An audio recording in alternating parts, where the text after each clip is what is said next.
Hello everyone, আসসালামু আলাইকুম। আশা করি সবাই অনেক ভালো আছেন। তো সন্ধ্যাবেলা একটু বের হইলাম। আমার কেন জানি সন্ধ্যাবেলা হাঁটতেও ভাল লাগে, সন্ধ্যাবেলা শপিং করতেও ভাল লাগে। যাই হোক, শপিং টপিং কিছু না, এমনি টুকটাক কিছু কিনবো আর কি।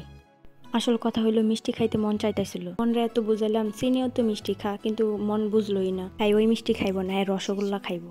মনের উপর আবার বেশি চাপ দিতে হয় না, এই জন্য বের হয়ে গেলাম। বের যেহেতু হয়েছি, ভাবতেছি আমার দরকারি কাজগুলোও সেরে যাই। তো আমি চলে আসলাম বিলাসে। আমার একটা ময়শ্চারাইজার দরকার। এইখানে এক ছাদের নিচে অনেক কিছুই পাওয়া যায়, কসমেটিক্স, জামা কাপড়, অনেক কিছুই পাওয়া যায়। যারা মৌলভীবাজারে থাকেন তারা অবশ্যই চেনেন এবং জানেন।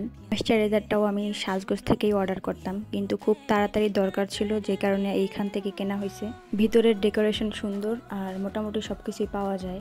কেনা শেষে চলে গেলাম ঘড়ির দোকানে। আমার আধ্যাত্মিক আমলের 1971 সালের একটা ঘড়ি আসছিল, ওই ঘড়িটা নষ্ট হয়ে গেছে। নষ্ট হয়ে বলতে ব্যাটারি দিলে আবার ঠিক হবে, সেই ঘড়িটা ঠিক করার চিন্তা ভাবনা করছিলাম।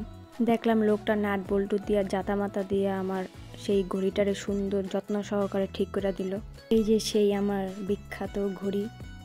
এরপর চলে গেলাম আমার আসল জায়গায়, যার জন্য বের হয়েছি, বনফুলে। আমার মতো কে কে আছেন যারা অনেক মিষ্টি পছন্দ করেন? আমি পছন্দ করি, তাই বলে বেশি একটা খাই না। দুইটা দেখি খালি খাওন আর খাওন, কোনটা রাইখা কোনটা নিব আসলে বুঝতে পারতাছি না।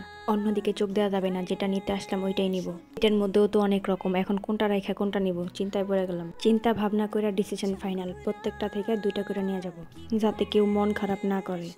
মিষ্টি কম বেশি সবাই পছন্দ করে, কেউ বেশি খায় কেউ কম খায়। ছোটবেলা থেকেই মিষ্টির প্রতি আমার ভালোবাসা অটুট। আমার এখনো মনে আছে, আমার বাপ জানে প্রায় প্রতিদিনই, মানে বেশিরভাগ টাইমই মিষ্টি নিয়ে আসতো, না হয় ছানা নিয়ে আসতো, কারণ জানে সে আমার খুব পছন্দ। এর আগে অনেকবার আসা হয়েছে, কিন্তু ভিডিও করা হয়নি কখনো।